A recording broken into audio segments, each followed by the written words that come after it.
Independent dressing is something we often take for granted until a fall or traumatic event forces us to rethink how we're going to accomplish this skill. Sometimes this need for adaptive aid or adaptive clothing is a result of a temporary situation, such as after a planned knee, hip, or shoulder surgery. For others, such as victims of strokes, spinal cord injuries, and amputations, the need may be the only difference between getting dressed and not getting dressed. That's why I'm excited to be joined today by Nicole Cuervo, founder and CEO of Springrose, to dive deeper into this topic. But before we begin, a quick disclosure. While this episode will explore a range of technology solutions related to adaptive apparel, we want to be transparent that one or more of the solutions discussed is associated with our guest's company. This podcast aims to provide a balanced educational overview of the topic with the goal of building a foundational understanding for listeners to use in everyday practice. As such, every episode will explore other product types and relevant considerations to broaden this foundation. Now, let's get back to our conversation.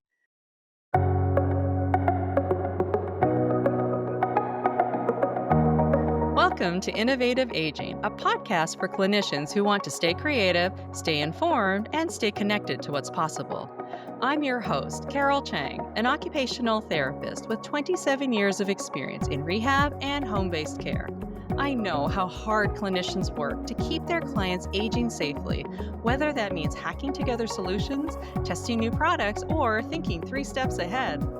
If you're passionate about helping your clients function better, but just don't have the time to keep up with all the latest solutions, this podcast is for you. On Innovative Aging, you'll hear practical, energizing conversations with experts in rehab, design, and innovation that can spark fresh ideas you can bring back to the people you serve.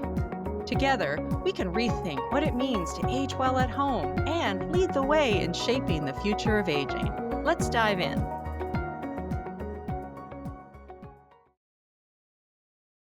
Welcome, Nicole. Can you tell us a little bit about who you are and how you currently interact with clinicians? Thank you so much for having me, Carol. Yes, so I am the founder and CEO of Springrose. We design adaptive intimate apparel. I started the company off my grandmother, Rose, who had chronic pain and arthritis. So she was completely independent, but she still struggled to get dressed every single morning. I thought she hadn't taken the time to search for options. And when I tried to, I realized there weren't any options that were functional and respected her dignity. So my background professionally is in human-centered design.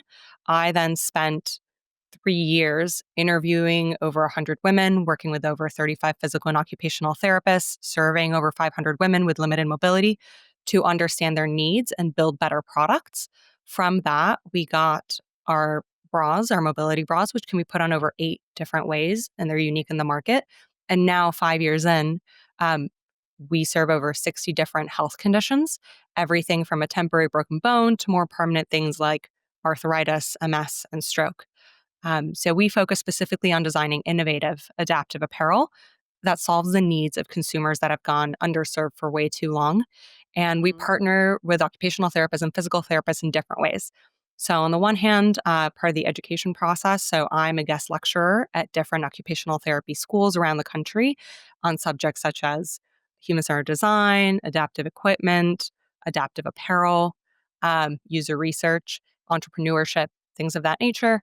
I also work with a lot of OTs to co-create and co-design our products. So everything we do is based on the feedback we're getting from users, both people living with disability, caregivers, and clinicians.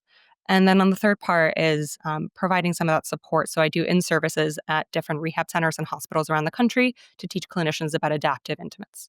Oh, I love that. That's so amazing. And I just love that you are seeking the input from the people who are in there every single day, with those problems. And you're saying, hey, look, like I could change how this is. And what could you, if you had the option, what would you change? And you're implementing it. So I just love that. And for occupational therapists, dressing, that's such a fundamental part of what we do. I mean, it's really basic. You can't leave your house if you can't put your clothes on.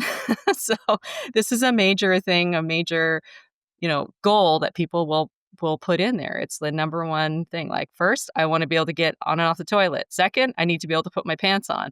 Shirt would be good too. Bra, optional, if I'm going to the doctor's office. So, what about you? Like, can you talk to me about like why you feel this topic is important, especially like right now? For adaptive apparel specifically, there's a lot more options than there used to be. Even when I started 5 years ago, fast forward to now, 2025, there's so many more companies and choices available. And I fear that part of the problem is historically, because there hasn't been, anytime either a patient or a clinician has searched for it and come up empty, they've given up on it. Because if you keep searching for something and it's not there, why waste your time? And so it's important to bring it back to the conversation and to the top of people's minds because there are so many options. So as I mentioned at Springrose, we make adaptive intimates, so bras and underwear, but you also have Masthead Pink, and they make post-surgery compression bras. You have Anna Ono, they make mastectomy bras. No Limits makes adaptive pants. Joe and Bella makes magnetic button downs. You have Stocko with compression leggings. You can adjust the compression on per leg. You have Cadence with adaptive shoes. There's just so much more. And I want to note that the reason I'm mentioning these brands specifically is because these are brands that are still owned by the founder. And so they're generally small businesses. They're not massive conglomerates. And so they're very steeped into the communities that they're serving. And they're really trying their best. Um, Also, just as you mentioned, being able to get dressed is a basic part of your day. It's part of the human experience. And it's important to be able to provide that independence to people, especially without compromise. People want to be independent. They don't want to compromise on something that's functional but ugly. You have sometimes people who will say, well, if that's my only option, I rather struggle or I rather be in pain. And it reminds me of a person I interviewed early on when we were developing the products that said, my 70s are not my mother's 70s. It's a different generation. They're not willing to put up with like, this is good enough. And so taking care of those people and their self-efficacy and their dignity, it's so needed and it's tied to their emotional well-being. Once you go through a traumatic incident, so for example, a stroke, not only does it impact your physical abilities and well-being, it also impacts your emotional well-being. Um, we had a customer who didn't leave her house for 2 weeks post-surgery because she felt uncomfortable leaving without wearing a bra. She thought it would be unprofessional. People would stare at her. She just chose to stay at home. We have a customer who lives alone, and she said, if I hadn't found you, I just wouldn't have been able to leave. Like, there's nobody to help me. I can't ask anybody else. We had a customer who said she sat on the edge of her bed and cried every morning. She didn't want to ask her adult son for help putting on something as personal as a bra. And so while these things might feel minor and they are part of your everyday, they do make a meaningful difference in people's lives. And so then on the clinician side, adaptive apparel is a tool that enables clinicians to better help their patients. You can better improve your dressing ADL, which is something we often hear from occupational therapists in particular, that they struggle to check off the list, especially with female patients where you sometimes just can't put on a bra. Like there's no workaround that you can find that will make it happen. Um, and it's about having those wins now. If you can provide them a tool, a shirt, a pant, a bra that will help them get dressed now, even if they still have to go through PT and recover that mobility, that already improves their current state and gives them a more positive outlook about what's possible for the recovery process. When you look at the macro trend too, the population is aging. This is, I know, something that's very personal to you. People are not getting younger. The population generally is just getting older, and we want to and need to try and figure out how we can keep people in their communities aging in place, aging at home, surrounded by their loved ones, rather than needing to go to a nursing facility or somewhere else because they just can't dress themselves. Maybe they can do everything else, but maybe it's just dressing that they can't do, and somebody shouldn't have to move out of their place because of that. There should be products and tools and systems built for them. Yeah. And I think that it can be really easy to say, look, that's really trivial. I mean, it's a bra. Just don't wear a bra. It's really simple. But it's not that simple. Like if somebody is, if they are heavy chested, they definitely are used to wearing a bra all the time, if not for the pain, just for their sense of self. So it is important. And, from an OT perspective, it's if it's important to them, it's important to me. And it's my job to figure out how that's going to work, whether or not, that maybe sometimes my solutions are not so pretty. But, that is the whole thing about having a range of choices. And I think like what you were saying, that now that you're seeing a lot of these things popping up, I think that's wonderful. It's wonderful to have choice. Um, because, sometimes they are temporary and you don't want to spend a ton of money and you just cut up something and, you know, put some snaps on it and we're done, right? And then other times this is a little bit longer. I've seen pictures on your website with amputations and, strokes and stuff that, this is something that's permanent. And if those guys are looking at the choices out there as this is what my OT stapled together for me, this is, they're not happy about that. They want to have color. They want to have things personalized. And I think especially right now, with the environment, I think of social media, that it's been good because you have this access to a manufacturer to give your opinion. We expect nicer things and we expect custom or personalized. And that's good because that's creative. It gives like lots more options that maybe somebody else would enjoy as well, versus the days when, your options are what you get at a big box drugstore. That's it, period, which is really not nice at all. So I'm really excited to hear that, there's lots out there that people are looking at these solutions and saying, okay, like if somebody has issues with fine motor, can we get rid of buttons? Can we get rid of zippers? If they have cognitive issues and visual deficit issues, like I can't see it or I don't remember like which order it has to be. Like, let's try to make this not complicated. So I mean, I as a clinician, for sure, I can think of 1,000 other things in my head, about the complaints that I've heard, but I'm really interested to hear what you've discovered through your research, talking to users, talking to other clinicians. What have you really heard that the big challenges are? It comes down to four pretty basic things. As we mentioned, historically, there haven't been any options. And so most people just lack awareness. They lack awareness that this exists. They haven't had a chance to search for it, or they're no longer searching for it because all their previous attempts came up empty. The other challenge is that everything's fragmented because it is so many small brands that are coming up. You just have to find them a little bit needle in the haystack. There isn't a single place where everybody is congregating, where they have every single option available. And so that burden does fall either on the patient or on the clinician, which is unfortunate. I know there's a few websites that are trying their best to become that marketplace. And so as those evolve, that could be a great resource for people. Um, it's also, as you mentioned, there is a cost associated, and it is unclear if the product they see online will work for the patient. Like, how Very does good the point. product exactly work? Is the patient going to like it? And so there's always that fear of what if I recommend something and it doesn't work for the patient, if it's not the right fit, of not having tested it themselves. And then the fourth is sometimes, depending on the clinic, I know the reimbursement landscape has changed a lot over the last few years. And there might be budget constraints that say, well, we don't have the budget to go out and get a sample from every single one of these different retailers. So people have to pick and choose. And it becomes difficult as the clinician to recommend something if you yourself haven't tried it, haven't tested it, haven't touched it and experienced it. So I completely empathize with that. It can be challenging. Yeah, and bras are a really category on its own. I mean, you're not, you know, even Amazon, I'm sure, does not return bras and underwear. I'm sure that nobody wants to try intimate. Intimates are difficult and intimates are expensive. I know I've had this conversation before with some of my heavier, breasted friends, and they say like, yeah, I mean, listen, if you're a bigger girl, $70 is how much you're spending on bras normally. That is a normal cost for it. But, if people are used to buying bras at, a discount retailer and they're used to paying $20, $30, I'm sure they must have a little sticker shock when they say, ooh, like your bras are a little bit more on the pricey side. But, I think I love what you said about, not knowing, because that's really what it comes down to. One, not knowing that there's a solution even out there, and not knowing how do I decide if this is a good solution for me or not.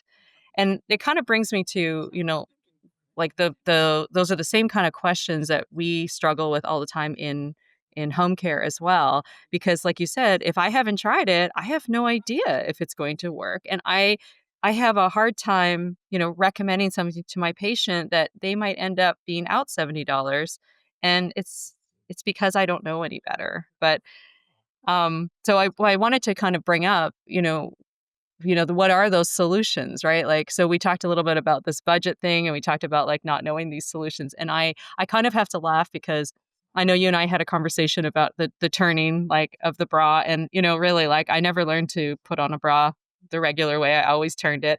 But you brought up something really important that I hadn't thought about, which is that it wears the bra out really quickly. And we just talked about the money aspect of it. If I'm paying this much money for a good quality bra, buttoning it in front and twisting it, I am stretching that out of shape more. It takes a lot more work from my hands to be able to bring it over. And one of those things I think that a lot of people, if you haven't done home care before, you don't really have that in-depth conversation about like what happens underneath the breasts of larger ladies and actually anybody, because I live in Florida. We sweat a lot here. And when you get sweat in areas that don't dry easily and are not exposed to the sun a lot, you get breakdown. You get breakdown and you get, redness and painful areas, where you have to put powder or sometimes like fungus like medicine to kind of heal these things up. Those people are definitely not going to be interested in my suggestion of buttoning in the front and twisting it. And especially, and what about the mastectomies? I think, those ones are also where you have bandages and you have stitches and things where the physicians don't want you to touch it. So yeah, I think the simplistic things are something that we have to push back against, and not just like, yeah, it's just a bra, get over it, wear a tank top, or just turn it and it'll be fine. I'm thinking about another situation where people just say, well, they have lots of bras that do up in the front. There's the Velcro ones that I see advertised in the newspaper. And I always have to have this conversation with people. I'm like, well, think about it though. Like if you want support and you're going to have to get everything in the front, what does that require? Hand strength, right? Like in that situation, it's not just the fine motor strength of needing to hook the little things in the back. You actually have to have arm strength to be able to bring your boobs together, get those Velcros, and hope to goodness that they line up, which they never do, right? I've spent so many hours of my career trying to straighten those things out, and I've got a weird Velcro in here, and then and I think you've told me before too that the hook matters, and I had never thought about that before. So I'd love it if you just told me a little bit more about like, what are those things that make what you're doing different? Because I had never thought hooks to come in a different quality for your skin. What? That wasn't my a thing that I had thought about before. And magnets, tell me more about how your solution is solving some of these things that we're seeing. Yeah, it's such an important part, like you mentioned, where you have to really think about the people you're designing for, the people that you're serving, the patients, because sometimes, depending on what they have, it might conflict with something, somebody else that you would have suggested that product for. So, for context, again, my background is in human centered design, and I really think every clinician should know a little bit about human centered design. It is a user focused research methodology that has empathy at the core. And what your belief is that you are not the expert. The expert is the person that is going through the experience. And so in this case, it would be the patient. The patient is the expert on their experience. And your job is to try and understand that experience as much as possible that you can build the solutions, build or buy, I suppose, but find the solutions that will work best for them. Mm. And so on our side of the business, that meant we interviewed women, we surveyed them, we worked with clinicians. We also made prototypes and we tested it with people and we got feedback and then we iterated based on that. And if eventually we noticed that one product just wasn't serving a specific population or consumer group, we would build a separate product for them. Because something important is that there is no silver bullet. People like to talk Yeah. about universal design, they'll talk about curb cuts and things like that. But a lot of the time, there is no such thing because the way disabilities work, one something that benefits one disability might be harmful to a different one. So, for example, magnets, like we talked about, great for some people. They align so easily, they snap together. Um, However, for people who have pacemakers or defibrillators or other implants, that could be life threatening. You don't want to recommend something with magnets in it potentially. Um, Velcro, while it might be great for some people, um, they could be terrible for people with tremors who might have a hard time aligning it. They could be terrible for people with sound or textural issues, like people with autism, depending on the type of autism. And so you Mm. want to really understand the user's needs. And the only way you can really do that is by talking to them and really understand them. Um, I'm happy to dive into that later, but the way we built our products following that logic and system and methodology was, again, it was 3 years of research. So um, every little bit of our designs comes from user feedback. So for example, all of our bras have a front adjusting shoulder straps. So the little metal piece that moves up and down that makes your shoulder straps shorter or longer. And that was because I surveyed my customers and I said, would you prefer it in the front or in the back? And standard bras, almost every single bra has it in the back. But 75% of them said the front. And that's really important to listen to that because it's not something industry has put in the back because it just looks visually nicer, but it's less functional for people. Mm. And so similarly, when I surveyed women, everybody and their mother said, I want a front closing bra. But my biggest issue is that once you have a front closing bra, there's no adjustability to it. Like maybe the band size fits me a little too loose, a little too tight, and then it's just no longer a good fit. So that paired with, we got some anonymous tip comment being like, why don't you just have one in the front and the back?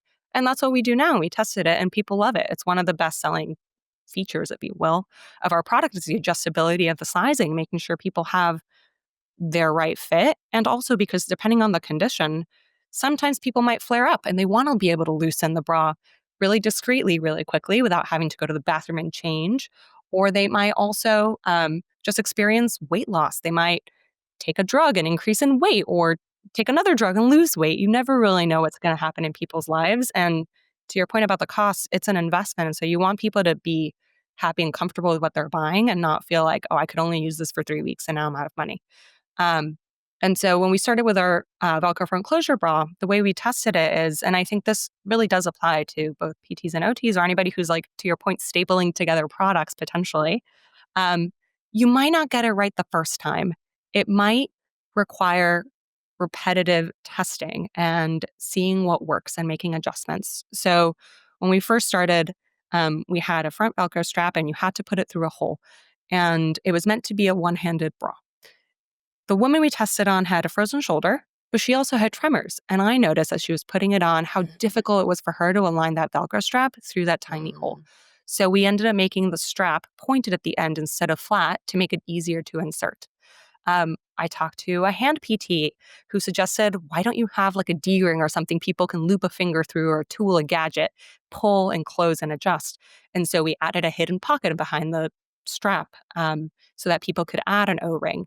Um, we did all these things by listening to people and taking their comments seriously within reason. Sometimes you don't want, like, especially adaptive apparel, you don't want it to look medical. You don't want it to look Frankenstein, which, depending on the feedback people give you, can get there if you take everything into account. But you know your patient best. And so listen to what they're saying, watch what they're doing. That'll be the most instructive. Similarly, for that, we don't ever stop. Like there's no perfect point, but what you can do is keep iterating, even when you think you have something that's good enough. Um, we kept getting comments that it wasn't supportive or full coverage enough for our larger busts. And we also tend to have older customers. And so they want more of that coverage, more of that. They don't love a plunge design as much, I'll put it that way. And so we reconfigured the same bra to make it fuller coverage, more supportive. We just changed some features here and there to do that. But it did take some time because we ended up putting a little magnet piece in the middle between the cups, and we had to make sure that the promised functionality we started with of you can put it on one-handed, you can put it on multiple different ways, was kept. We didn't want to start now excluding other people Mm. simply because we needed to change the design. So we ended up finding a magnet you could undo one-handed, but it's not intuitive. I've had to send videos to people being like, here's how you do it. Now it's on the website on our how-to page. But something important is adaptive apparel and adaptive equipment is often not intuitive. You have to read the instructions or it's not going to work for you a lot of the time. And then the patient's going to be confused. You're going to be confused. You're going to think, oh, this product just doesn't work. And oftentimes it just takes sometimes trial, sometimes reading instructions, sometimes it just is technique. And once you get it, you can do it way quicker, right? But the first time might not feel super smooth. It is a completely new thing. And even though it is apparel and it might look like a normal shirt or a normal pant or a normal bra, you still have to think about the fact that it is technology at the end of the day, and you might have to learn how to do it. But I Um, have to say, you are literally not only listening to like what people want. I think it's absolutely genius to be making like a triangular point, like make it easier to access that. Put in the D rings, right? So you're already doing these functional things. Then you're going back to them and keep adding these things, and you've actually been able to produce something that's good for big people, for small people, for like adjustability in the front, adjustability in the back. I mean, I think it's reasonable that a video to explain this would be necessary, right? Because you're literally stuffing everything into one little package. So, the if it were so simple, it wouldn't work as well. So pros and cons, right? You have this balance in there. And I just love like what you're talking about with the independence as well, because it reminded me of a shoulder patient that I had who lived alone, super independent. I think she was a physician before, and I think that that's what gave her the confidence to do things that generally we don't usually allow as a clinician.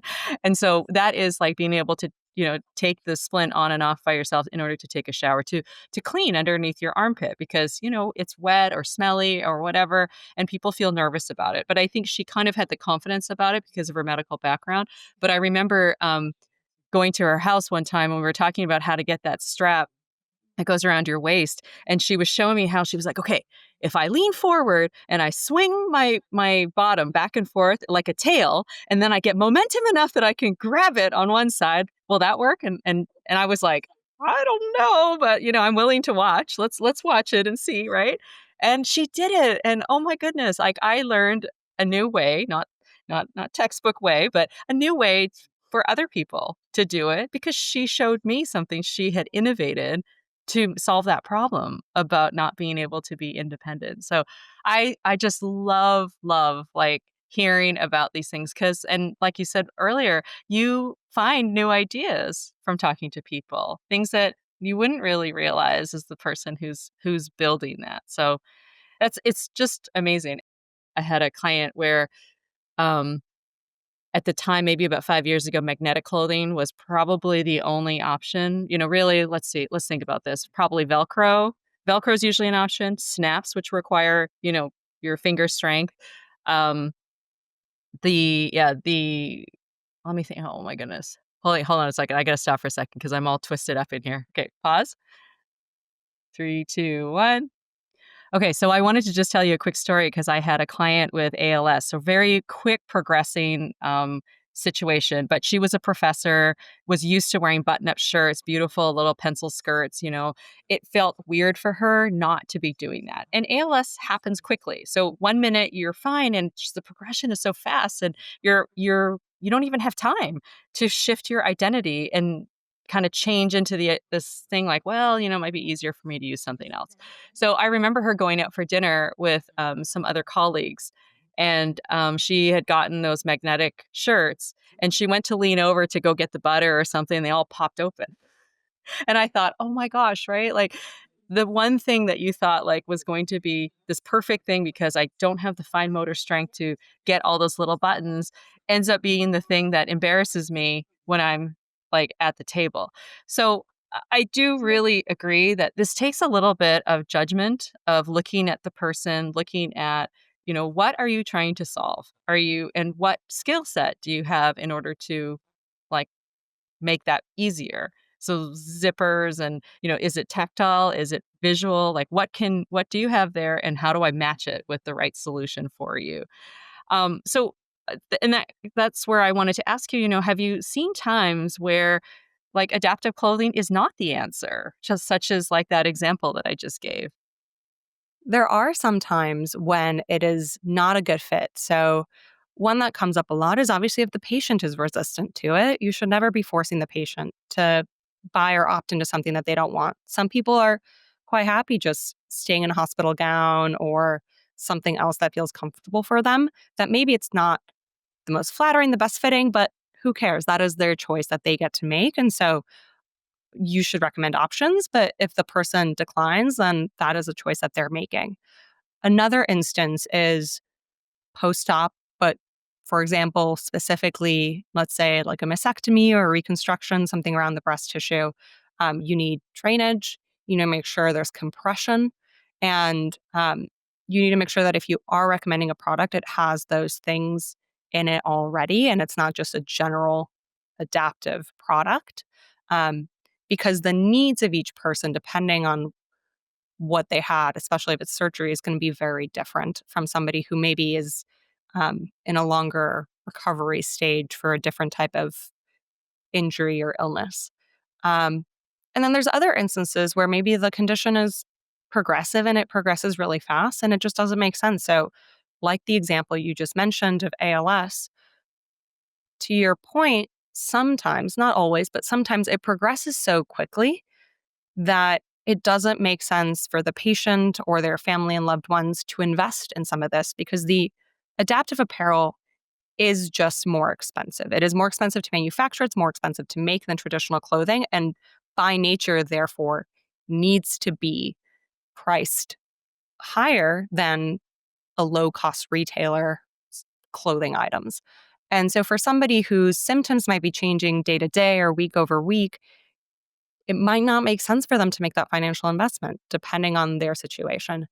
Um, so, it isn't always appropriate, but it is something that I believe you should always provide as an option to the patient and let them make that determination. Unless you know for a fact that the product wouldn't be a fit for them, then obviously don't. And so when you are a clinician, things to think about to understand if it is a good fit or what might be a good fit is again starting with the assumption that the patient is the expert. Learn as much as you can from them and uncover their pain points and needs. Start from the beginning. That means not assuming what they need or what they want. You obviously have to understand the condition inherently yourself to know what some symptoms might be. But you don't know if they also have 17 other things impacting them that could play a part in what they want. So maybe the person has scoliosis, and so they're obviously losing torso. And when they eat, maybe their stomach is pressing against their breasts. And so they need something that can be adjusted. But we actually had a customer who had this condition and then also had arthritis in her shoulders. And then the longer I talked to her, she also had this other condition. She just had a lot of different things, and that tends to happen. So even if you understand the one condition that you're seeing them for, they might have other things. They might have skin sensitivity. They might have auditory issues. If you want to be curious about it. You also want to ask open-ended questions because if you're not getting any information, any data, if you just ask a yes or no question, you're just validating your assumptions. And so it's good to ask, tell me about, or how, or any of these questions that lead to stories, more information. And even if your patient goes astray and starts answering your question in a way that is not relevant at all, let them finish. I know sometimes we want to steer them back, but if you cut them off, you're breaking some of that trust. You're making people feel like they're not answering the question the right way when there isn't really a right or wrong answer. And so they might no longer give you an honest answer. They might try and tell you what they think you want to hear or just be very brief about it. And so you don't want to break that relationship. Um, and so once you have that information, you can start dissecting like what are the biggest needs and pain points they have. Like, is it their limited dexterity? Is it the joint pain? Is it that they have drop foot? Is it that they have a hard time balancing? They have vertigo issues? Whatever it is, take all of that into consideration and then think about what products, like first, just like, do they need shirts? Do they need pants? Do they need underwear? Like what they need, and then start looking from that perspective. You can start looking and searching online with the word adaptive. That usually helps, especially for clothing. Not always, but sometimes it usually helps. Or you can even be more specific, like saying pants for MS or shirts for Parkinson's, or you can be very targeted because especially smaller companies are trying to rank for those keywords. And I would suggest looking at the first few pages of search results because often it'll be a bigger player that has nothing to do, that is just number one because they are so big. So make sure that you're going through those search results and then also verifying if you're using some AI component somewhere. They don't often provide, sometimes they don't provide the most accurate information. And so making sure that you are double checking the responses that you're getting. Mm. Um, once the patient has that product in hand, it is up to you ideally to help them troubleshoot. So, more often than not, the issue isn't the functionality of the product and that it doesn't work for the patient. It's the sizing isn't right. And because the sizing's not right, it doesn't close or it's not easy to reach or it just feels uncomfortable or too tight or too loose, whatever the case might be. As far as I'm aware, every adaptive apparel company that I'm friendly with, we all have people in customer support. We don't use AI agents because our products are so technical, because um, there's just so many questions we get that an AI can't answer, and also that might go against HIPAA sometimes. So we staff people. So either you or the patient can reach out and ask, like, here's my problem with the fit or the product. Is there a solution? Can I exchange it? Should I exchange it? You mentioned earlier bras and underwear are returnable. Fun fact. Ideally, you don't return underwear. Most places don't accept underwear, but bras are definitely returnable. Shirts, pants, anything like that. Don't run it over. Don't stain it. Don't wear it with like your best perfume of the day. But for the most part, you can exchange it. You can return it and find a solution that works for you. It kills me when somebody returns one of our products. They bought like the small cup and they're like, the cup's too small. I wish you had a bigger cup. And it's like, we do. In most cases, it happens all the time. In most cases, most brands do have an option you can exchange for and then truly assess if it is a fit for your patient. At that point, if the size is right, but the functionality is not there, of course, return it. But a lot of the time, the issue can be fixed with Yeah, just a size exchange. and I didn't really realize that. I think maybe things have changed since, like, I remember looking at that, but it's such a relief to know that they can be returned, and I'm actually it just reminded me of how, Dillard's, for example, has, a bra fitting. I mean, bras are so hard to fit that they literally employ somebody whose job is to help you, find the right cup and, if you're having this problem that they're like, "Ooh, you need to go towards this brand and, you're not the right fit model for that brand. You need to do these ones," right? So, wow, like, I hadn't even remembered that until you just said that, so I can imagine it must be very, very hard and to get that good customer service, so I'm very impressed that it would have to be like a one-to-one bra fitting person that you're talking to. Yeah, it is the hardest category, not only because of sizing, because there's no consistency in sizing. Most brands, Yeah, as people know, don't have any consistency. You might be a size 4 somewhere and a size 8 somewhere else. Like, there's no standards, and so, something to keep in mind too is it's not you, it's the clothing, it's mass manufactured. It might not fit mm, you, and that is not your fault. It is not your body's fault. It just is. Um, but one other thing that we were talking about earlier that I think is really important to bring up is um, for clinicians to be cautious about gatekeeping. I think it comes from a really good place of if you found a solution and you think your patient cannot afford it, often the thinking is, why would I tell them that this option exists if they're not able to get it? And that is really unfair and somewhat paternalistic. And so it's important for clinicians to give that choice and option to the patient. Um, because as we did mention, adaptive apparel is generally more expensive than traditional apparel, but you can find $2,000 jeans from some fancy brand somewhere as much as you can find a $20 pair of jeans. And I have customers who are on fixed income who I talk to, and they say, I buy these $20 bras. They wear out in 3 to 4 months. They're uncomfortable to wear. They don't serve my needs. I'm hopeful that I'll take a shot with yours and it's more expensive, but it'll last longer. It'll make me happy and it'll improve my quality of life day to day. And that has borne out, at least for the people who do take a chance on us. Um, and so it's important to not make those choices for people because for the most part, like they're adults. They can make their own decisions and choices and weigh the pros and cons and see if it's a worthwhile investment for them. Right now, at least in the US, most insurance doesn't cover adaptive apparel, unfortunately. It's considered dual purpose because it doesn't treat work here, it improves quality of life.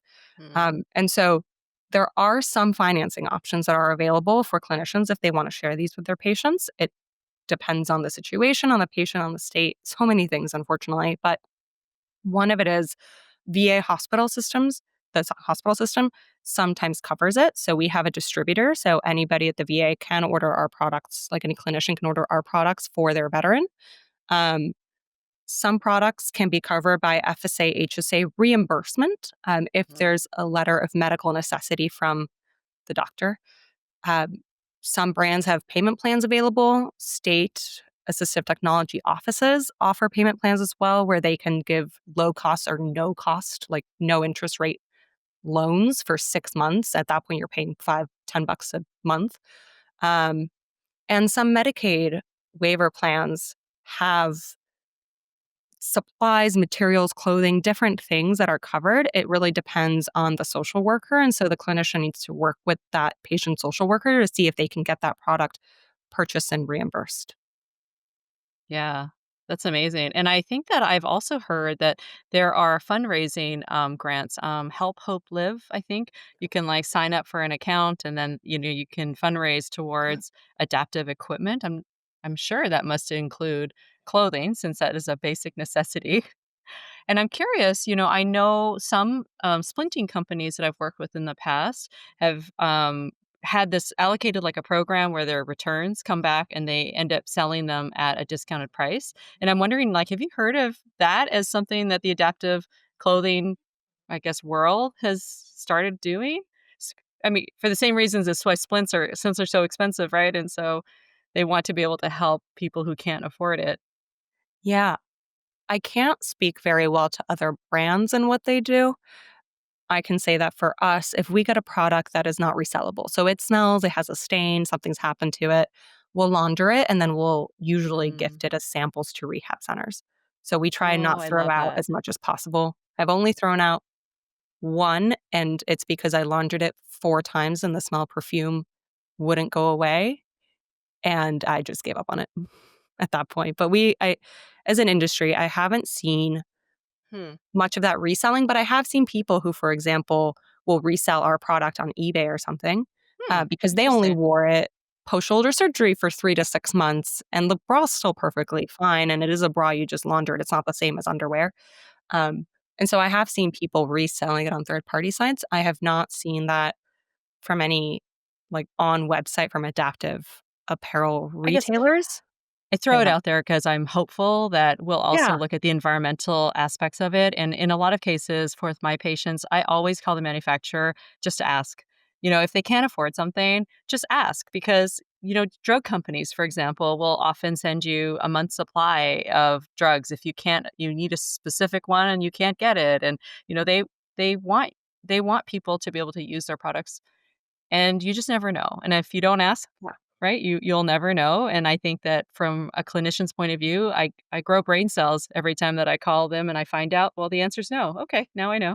I don't have to do it again. Or maybe I'll call 6 months later and it will be different at that moment. So um and I think that I love the idea of donating to OT and PT hospitals to give patients in that situation a chance to try it. It gives the clinicians all a chance to try it. Probably after hours, they're all in there in the ADL suite trying on like all the adaptive clothing and seeing like how does this work and can I do this like with one hand tied behind my back? I mean, I could envision some really cool things in there. So we're kind of starting to wrap up here. I'm really sad. This has been a great conversation. I'm really interested to hear if you have any interesting stories or case studies that you could share with our listeners. I have so many stories. Yeah, I think I've covered a lot of it, a lot of different examples of patients. What I think is most interesting is how you think about the world of possibility and start eliminating options based on what the patient says. So once you familiarize yourself with, I'm not going to say every option available because that's really challenging. Even I'm sure I don't know everything, but when you familiarize yourself with the options, you can start Xing them out. And for example, we had a customer that wrote in and had, I think they had like a fused spine or like a spinal disc issue of some kind. So basically, they had less mobility. They couldn't like really flex a lot. Um, and then they're getting it for that. But then you notice that, oh, I can only move one arm. Oh, and then I also like don't have any strength on that arm that I can't move very well. And then I have arthritis on this other hand. And you start going like, okay, that product won't work, and that product won't work, and that product won't work. Um, until you narrow down. But the best thing is if you can give that person choice. So I think we recommended our magnet or effortless bra, magnetic bra, because they can put it on one handed and you don't need to reach back and it clasps on its own. So you don't really need two hands. And they were larger and like they had some tremor. It's just like a lot of combinations of things. But how glorious if you can be like, here are the three choices for you instead of just being like, here's one. Like, here are the Mm, three choices. Which one do you like best? Because people also have preference. People may be like, I prefer pink over gray, or I like that fabric over that fabric, or I like that fit over that. And the more choice you can give people, the better. Within reason, like you don't want to give somebody an option that they're not going to be able to use, but mm. we have people all the time with like, here's my 17 things. Which one should I get? And then we have to kind of go and, yeah, to kind of go Well, process and elimination. one of the things that I've noticed, I had a client who ordered, I think one of the original Springrose bras where it's like a Velcro on the bottom, and one of the things that I thought was really fascinating was that you're looking at adaptive apparel in a totally different way. So you're not just thinking like you're not stuck on the bra part. You're not stuck on, okay, well, if I exchange the snaps with Velcro, then that'll work, or I could exchange the magnets. It's the Velcro one to me is genius because you are doing it completely differently. You are stepping into it like you would a dress, and it makes perfect sense to people. So you just, you undo like the front part, step into it like a dress, pull it up, and then snap it or tighten it back up, and voila, we're done, right? And I found that really genius. I found that adaptive apparel in general is rethinking how we get dressed, and that is so very what clinicians are thinking about all the time in the home. We're trying to figure out like, well, is there a different way we can do this? Like we know where we have to get to, but we're not like stuck on it has to be this road. Like, could we do it a different way? And to me, that's the genius of you know clothing designers because it's so easy to be stuck on what the pattern is because like this is the form factor we're used to, this is the way we've usually done it, and taking that completely outside of the box and saying, well, bras could be put on like a dress. Why not? I think that's Um, absolutely genius. So I am so excited to have you on today because that was such a revelation for that client who was like, wait, what? Like, even though I've like fused shoulders, I can get it up there. Yeah, it was amazing. So I want to just wrap up today's discussion. And can you give like the clinicians listening, three takeaways? What would you tell them that they could do that they could put into their practice tomorrow? yeah, again, be curious about the patient's needs outside of the diagnosis you're working or serving on. It's there's other parts of their life that might impact what might be a good fit for them, and so trying to understand them as a whole human is really important, and as a whole, yeah, just person in their day to day lives. Um, Take some time, even if it's 10 minutes. Take some time every single month to research options that are available. I promise they're not like page 100 of Google or Bing or something like that, but or just start following some adaptive brands. We're all familiar with each other for the most part, and so we'll follow each other. We might collaborate or work on something together, and offer your patients the solutions that you think are going to be a good fit for them, regardless of whether you think they can afford it or not. Don't gatekeep. To me, getting dressed is one of the most important and basic ADLs. It is tied to independence. It is tied to dignity, sense of self. It is not the same thing to have somebody help you put on a shirt than it is to have somebody help you put on your bra or your underwear. Mm. People have different levels of comfort. And so offer a solution. If your patient doesn't want it or they're just like, oh, I can't afford it right now, that's okay. But just don't keep the knowledge to yourself because you never know where, like, maybe next month somebody will give them a gift card or maybe there's a sale. You never really know. So share the wealth, share the That is resources. such great advice because when you think about it, clothing doesn't just cover our bodies. It's a huge part of how we express to the world what we believe in, what we like, the favorite colors are we wearing sequins everywhere or are we like in muted like black like all day long, right? It's having teenagers I can really, relate to this idea of identity. So I love that you're bringing that part into our conversation today and I just think that people will be looking at, their website searches just very differently now, like seeing all those little things that we pulled out in today's conversation. So, and how can people reach you if they have more questions? People can connect with me on LinkedIn and message me there if that's what they would like, or they can email me at Nicole, Nicole, at Springrose, spring like the season, rose like the flower, .co. Sadly, not .com, .co. We'll remember that. It makes you unique. Well, that's all the time we have for today. Thank you again to Nicole for the insight and takeaways related to adaptive dressing. We'd like to note that this episode is intended for educational purposes only. It doesn't represent an endorsement of any specific company or product. We reference types of solutions, but these are to inform clinical decision making and not to promote specific brands.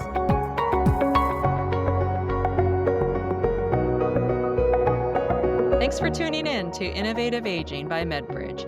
Be sure to subscribe on Spotify, Apple, your favorite podcast platform, or listen directly at medbridge.com. If you'd like to earn continuing education credit and access bonus resources from this episode, just log in to your MedBridge account and search for the show title to get started.